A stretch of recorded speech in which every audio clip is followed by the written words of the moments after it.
Good morning, everyone. Oh, I absolutely love this day. I always talk about it all the time, how much I love this day. And I know people know that I love this day, but it's so exciting, especially if we have a guest on, so it makes it even more special. But good morning, everyone. This is Carol Sue, a.k.a. Naughty Boss, live somewhere in a car with two Sisters. And hey, good morning, everyone. It's Janice, aka Wellness Diva 5.0. And just want to tell everybody she is not driving. No, I'm not driving. See one of those videos in person's recording live and driving annoys the heck out of me. But anyways, enough of that.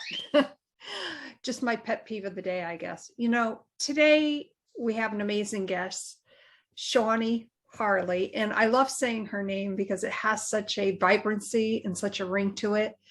Shawnee is a two-time Olympian, and I just can't wait to dive in today's. Take a slight left turn onto 21st Street.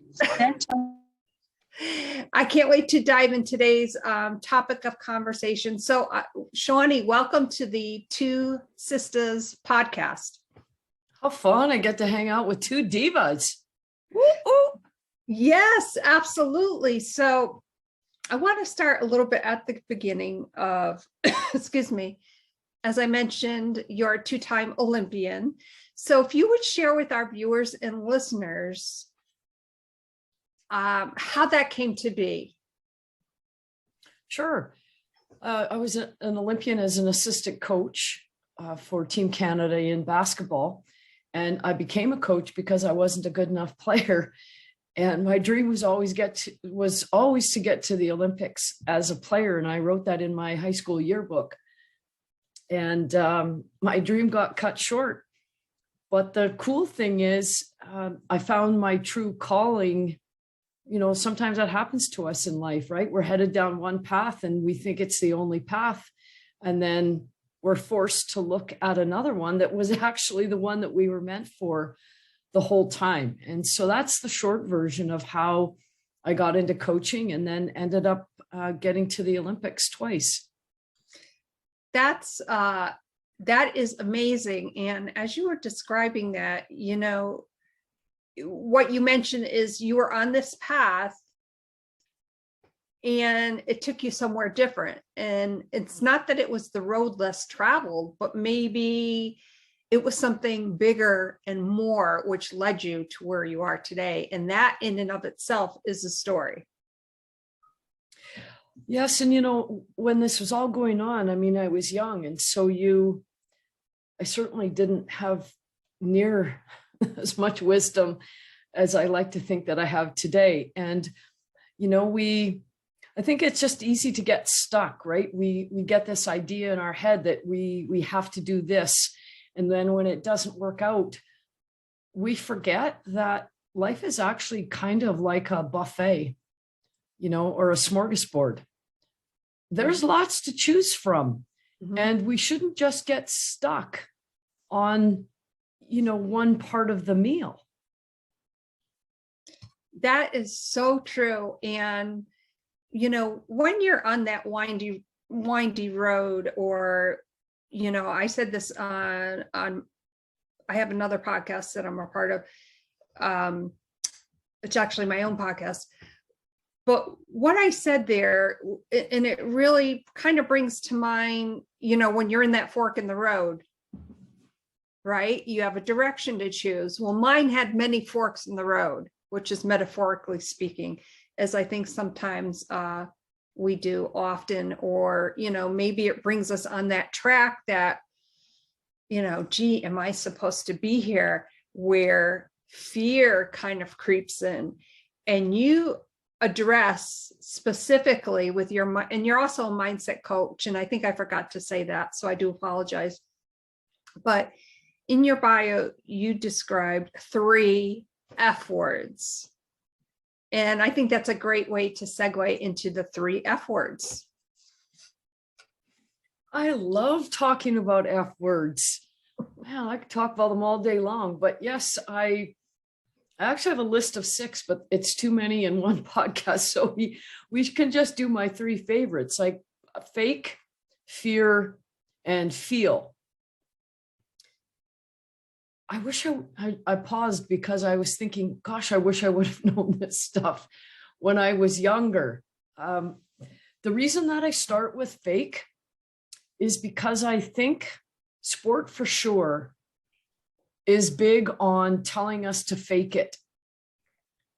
Fake it till you make it. Just get out there and be confident. Pound your chest. You know, show social media all of your highlights, but never show them your lowlights. I'm just not a fan of fake because I believe that fake is lying. And when you lie to yourself, how in the hell are you supposed to show up or stand on your own podium in your own life when you're lying to yourself? So I teach the opposite of fake. We're going to tell the truth because the truth sets us free. But unfortunately, the truth is usually quite uncomfortable. That is true. And as you were mentioning, describing that, for instance, and fake it till you make it, of course, I know for myself personally, excuse me, as much as I've been on camera with my sister, which is great, for me to go on the camera by myself is difficult. And I have to ask myself, analyze that for myself and say, okay, why is it? Because it's really kind of silly. Like it's almost like it's bogus. And I was speaking with a client this morning, and she said, I explained the same thing. And she just said, she's so funny. She said, just get over it. And she's absolutely right, because, showing up for yourself, yeah, there may be some fear, a little bit of fear associated with that. But to, step into your purpose takes courage. And I think, and I have done a lot of videos by myself. And I think that going forward, having that kind of correct mindset and knowing, okay, it's going to be a little scary, but it's going to be great, because the bottom line is I did it. I showed up for myself. And I think sometimes that people don't grasp that, or I'm not sure. And obviously you're the expert in this field. So I really would love your take on that. Well, what we're actually talking about, you used the word mindset earlier. I think what we're actually talking about is emotional intelligence and self-awareness. And that's why I'm not a fan of faking it, because faking it means we're lying. If we're lying, how in the world are we supposed to be emotionally intelligent? You also then brought in the second F word, fear. And sport for sure, and life and work tells us not to be afraid. And I'm like, that's ridiculous. I think fear is completely normal. And not only that, one of my favorite quotes is, without fear, there can be no courage. So if we're going to do something big, something important, something that moves us forward, something that leads us toward our own podium in our own life, and we think we're not going to feel fear, then we've set the bar really, really low, or we don't give a crap. There's not fear when you don't care. I think fear is normal. I don't think we need to avoid it. I think the great antidote to fear is courage. Brene Brown said we can be brave and afraid at the same time. She didn't say we can only be brave once we get rid of our fear. And that's why I talk about fear all of the time when I'm working with clients, because if you ever want to feel fearful, do public speaking, have to put yourself on video that goes out to the world, play a sport where everybody's watching you. My goodness, fear is going to come and it's going to grab you. And that's normal. Now we just need to know what to do with it. Right, exactly. And I think for a lot of people in the sports world, I don't know if I had mentioned this before, but Carol Sue and I grew up in a ice skating family. And I think and our brother is a national world figure skating gold medalist. And so when we would go to the ice skating rink, I'm sure Carol Sue can attest to this at some point. I know that there's some difficulties with connection maybe on her end. But, you know, I remember as a young child, like people looking at us and saying, oh, well, you're the big gold medalist sister, you know, you probably can really skate really well.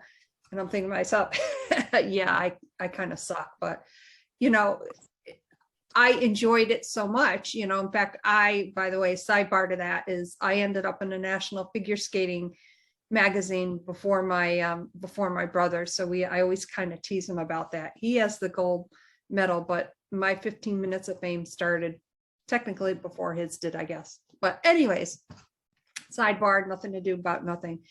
But, you know, sports is a great way to showcase your passion through a different type, not a different type of mindset, but your mindset is so keyed into what you are doing. Carol, so I don't know if you can chime in at all. Yes, I can. We are now at our somewhat next destination, so we're going to be pulling over shortly. But yeah, no, I think both of you brought some really positive feedback to, you know, I always say, what's the worst that's going to happen? You're going to screw up, you're going to mess up, you're going to stick your foot in your mouth, the camera's going to get jolted, your connection's going to get lost. That's just being real. Being real and raw does not mean that you cannot be successful in going after whatever those goals and dreams are. And yes, there's always going to be that fear factor of, most of the time it's usually the first of when you're going through those first, but other times it's just life, what life is throwing at you.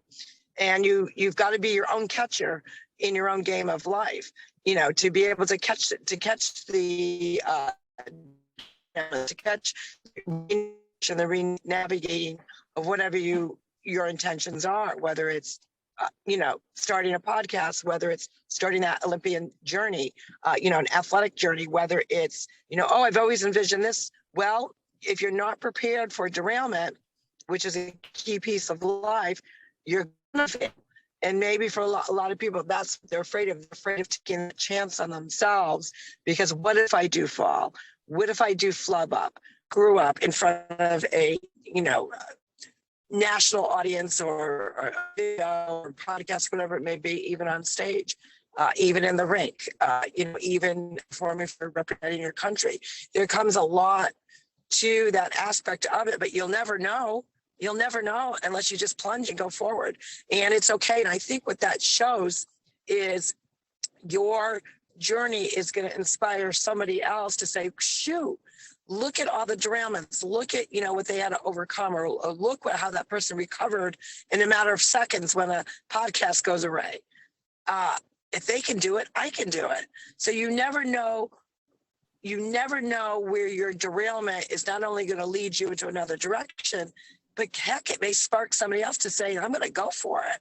And you never, ever lose that opportunity. It's too valuable to share the whole package, not just the pretty pieces, not just the filters, not just the, I wake up and look this good every day.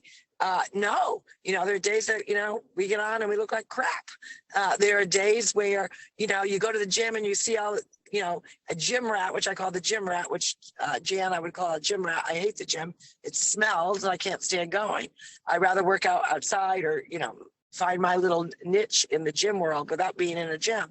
But you'll frequently, a lot of people are hesitant to even do that because, oh my God, look at that girl or guy coming in and their sneakers match and their outfits match and they have the matching scrunchie and the hair. Get over that stuff, because that's not real life. Life is messy. We all know that.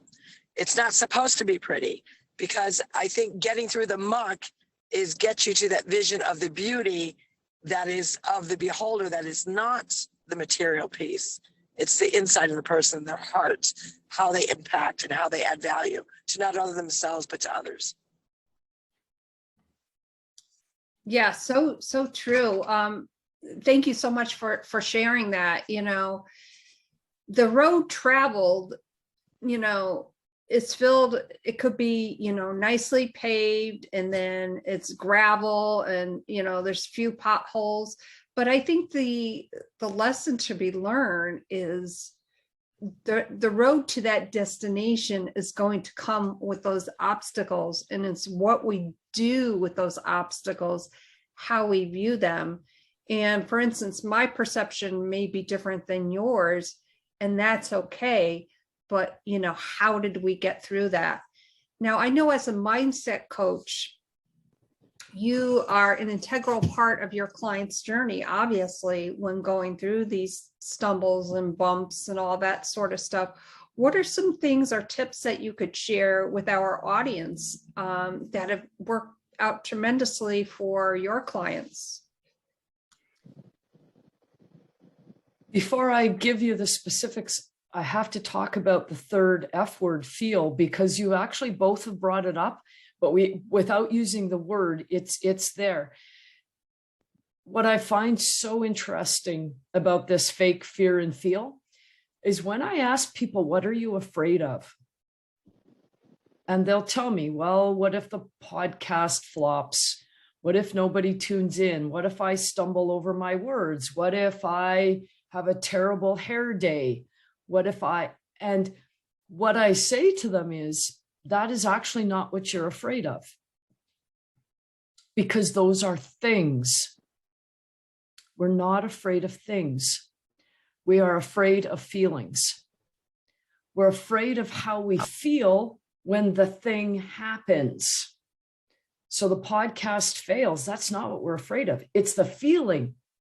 And the number one feeling that we are fearful of is judgment, fear of disapproval. Because if your podcast flopped and everyone gave you a standing ovation and confetti got blown up into the air and you got paid $1,000 for your biggest flops, you wouldn't feel very bad because you got positive judgment. What we fear is negative judgment. And because it feels so crappy when it happens and we don't know what to do with it, we avoid it. What's a normal human response when we feel fearful? To go toward the fear or away? We go away from it. I teach we need to go toward the fear, because the feeling is something that when we figure out it's a feeling, we're like, wow, if it's a feeling, that means I can actually handle it. And I ask my clients, do you think you will ever escape judgment in your life, ever? Hell no. You get judged every single day. You get judged standing in the line to get groceries. You stand putting gas in your car. We're judged every single day. And if we let the fear of judgment stop us from becoming our greatest self, that's when we underperform. So I'll pause there. I do have a formula that I'll share that is helpful, but I thought I should pause and see if you wanted to add something in. No, I totally agree with that. And, that's one thing that we frequently discuss is, that fear of, like the worst that's going to happen. Well, you know what? You just pick up and you move forward. And it is true. Judgment is a key piece to it, because we're too busy worrying about what everyone else thinks.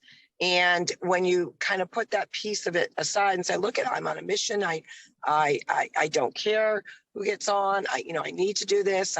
It's a goal. It's a vision I have, and I'm not going to let it go to the boneyard. I'm going to see it through regardless of, whether others think that it's successful. The success may be that you just put your foot forward to try it. That may be that greatest moment. You may never decide to do the podcast again. Obviously, we're using the podcast as an analogy, but the point being is maybe the goal wasn't to actually do the podcast. It was actually doing it and not realizing if it would go anywhere, and that's okay. And I think a lot of people get too hung up on what the perception is, who's going to like it or not. Obviously a lot of social media dictates a lot of that nonsense. But I think it's just the society that we live in that, you know, if you're not the best at what you do, you're a failure. Or if you're not going to get the following or the likes or the comments regarding obviously social media, then it wasn't a success. If, you know, I always say, if you impact one person, and that one person that you may be impacting is yourself, that you could do it.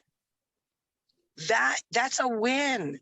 And I think we forget that we have to celebrate the wins, as small as they are and as big as they are, because those are the stepping stones that pushes that fear away, that maybe now the next big project can do it, because I settled that fear. I looked at it straight in the eye and said, screw you, I'm doing it anyways. I don't care if anybody gets on, and if anyone comments or anybody likes it. The fact is that I did it and I saw it through. And once I think you get that, you start to chip away that fear. I don't know, Jan, what do you think? I think that's so true. And, you know, it reminds me of going back almost 2 years. And by the way, April 20th will be 2 years, where we've always had, you know, wanted to do this. And I said, no, we got to do it. And we did it. But then to further that, I said, called her up and said, we really should do a podcast. And she was like, okay, yeah, oh, that's a great idea. You go ahead and get everything set up. And she hung up. And I'm like, okay. I was like, holy crap, now what do I do? Well, you know, here we are. And by the way, the first couple of podcasts are hysterical because the sound's off, whatever. The point is, we did it because the impact zone of what we wanted to achieve was greater than that. So yeah, you know, here we are. And here we are with you, meeting amazing guests such as yourself. So if you can continue that conversation there. Yes, I think there's a piece I could build on is, you know, I think life sells us some Kool-Aid that we just drink it without even thinking whether the Kool-Aid is good or true, or it's like, oh, here's a glass of Kool-Aid, I guess I'll drink it. And one of the things that life says is you can have anything you want. I'm like, no, you can't. It's not that simple. You can't, you know, well, if I just set my mind, I can create a podcast. Maybe not. And where I'm going with this is, I think it's very healthy. And then I teach this to my clients, to be able to have what's called paradoxical thinking, to be able to hold two contrasting thoughts simultaneously. I might get what I want. I might not get what I want, but we never look at that second one. We fake it, right? We lie, we push it away because we're fearful. We're fearful of judgment, feelings. I think we got to put it on the table. And if we're going to move forward down the path that we want to move towards for our own self, we have to be able to say, I might get what I want, I might not. People might like my podcast, people might not. People might judge me favorably, they might not. And then to be able to look inside and say, and I will be okay, no matter which of these things happen.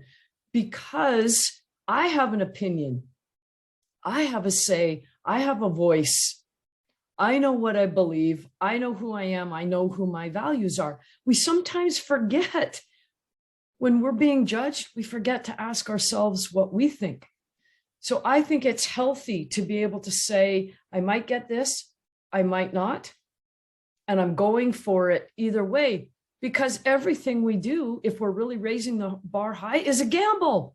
A gamble means the outcome is not guaranteed. Hello, that's why it's called a gamble. So what I teach in everything I do is I give clients a formula that has 3 steps. Wait, shift, choose. WAIT is an acronym. It stands for What Am I Thinking? It is, I think it's the most important thing. we need to pay attention to. It's like we have to stop and think about what we're thinking about. What's going on with me right now? Oh, I'm worried about judgment. Oh, normally when we stop and pause, we'll actually notice we're in negative self-talk. We're thinking about all the problems. We're thinking about all the fears. And then we just stop, we wait, we catch ourselves. And then we shift. We get to choose our thoughts. We don't get to choose feelings, but we do get to have say over our thoughts. So we can shift to thoughts that serve us better. What if this does go well? Oh, you know what? There's this thing I don't know. Well, you know what? I can go research it. I can become more of an expert at it.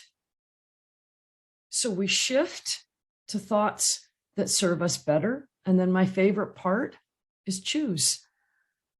Choose a courageous action, which means feel the fears, feel the insecurity, feel the self-doubt, feel the lack of confidence, feel all of those things, and choose a courageous action that takes you toward your goal. Wait, shift, choose. Boom. You know, it makes me think of something that, that I coach sometimes, I'm a health coach as well. We need to feel what we're feeling in order to move forward. And I love the acronym and how you describe that. Wait, what am I thinking? Shift, choose your thoughts so you can shift, and then choose a courageous action. Carol Sue, would you like to add to that? I'm like really feeling this conversation. I think I think you can really, use that acronym in all avenues of your life, because sometimes we impulsively do stupid things, and hopefully you learn something out of it. But I think a lot of times we're in a society that we've got to act quickly. We're not patient with ourselves. We're not patient to actually go through the journey of, okay, wait, what am I really thinking about? What do I really want? Instead of just diving in. Generally speaking, you learn that through time. You learn that through as you age. Your experiences up through wherever you've gone through with your life tends to make you analyze things a little bit more, or kind of weigh the pros and cons, or actually sit down and go pen to paper and say, what are the pros? What are the cons? We're too much in a rush, so we dive in.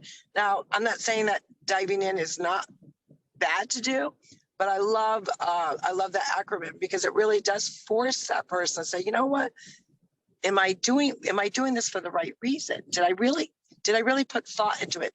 Is this something that I really want to do? Or is it, because I'm hearing it's like the next best thing, or because everyone else is doing it, or why not?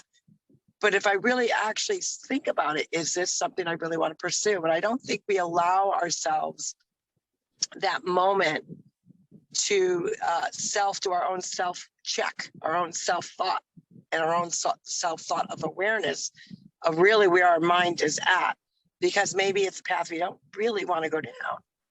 I think that the fear then kind of creeps in there again. Like, do I really want to go this way?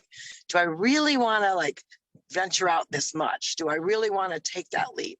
And it's not really, I don't think it's really there to discourage somebody from jumping in and diving in full force, going for it. So I don't mean it, but I just think we're just, society as a whole, we're just too much in a rush, and we don't allow ourselves the much needed self-awareness to kind of do a check and balance. Yeah, so true. Thank you so much for sharing that. Shawnee, how can our viewers and listeners get a hold of you? Well, the best place to find me is on my website. It's my first name and last name. ShawneeHarlee.com is the best place to find me. I have a Facebook page where I'm poking people often about these F words. And my Facebook is Shawnee Harlee, and I'm also on social media and other social media platforms, and my handle is Shawnee Harlee. Perfect. Thank you so much for sharing this. And this has been a great conversation today, and we really have to have you on again soon, I hope, and discuss more F words. You heard it right here on TwoSistas. We're going to have Shawnee on again, and we're going to talk more F words. And Shawnee, I just want to take this opportunity to thank you so much for your insightful, what a great conversation. I don't think there's enough adjectives for myself right now to describe it, but I thank you from the bottom of my heart, and welcome to the TwoSistas podcast family. Any parting words? One more F word.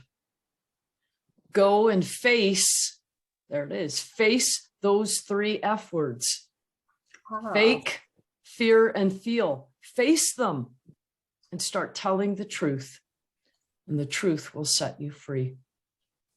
Oh my God, I love that.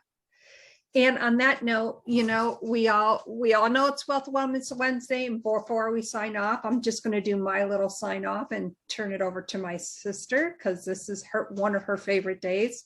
Again, I want to thank you, Shawnee.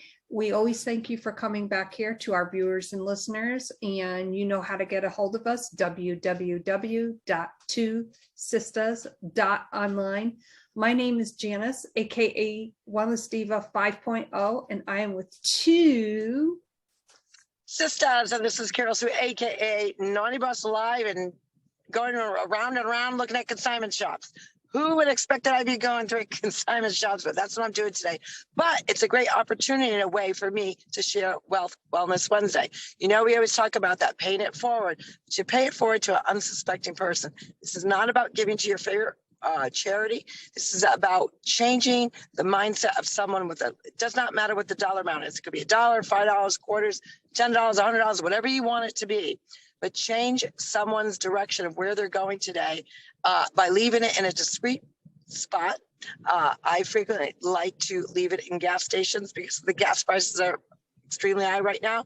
So right when you put the credit card in, I'll roll up a bill in there and put it right there for that person, because you never know what those few dollars might actually do to change their day.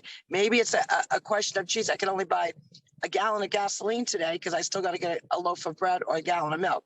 You never know who you're going to impact. And when you do that, you are connecting and having that good relationship between wealth and wellness, and you're putting it out there in the goodness of the atmosphere and in the universe. And yes, it comes back to you tenfold, but you just never know how much kindness is going to impact someone else's day. So everyone, get out there, participate in Wealth Wellness Wednesday, and we will see you tomorrow for Trending Thursday, which I believe will be at nighttime, but we're still trying to figure that out, whether it's going to be a daytime or nighttime podcast. We will see you tomorrow. Enjoy your day today. Shawnee, thank you so much. Very impactful. Thank you so much. Have a good day, everyone. Bye, everyone.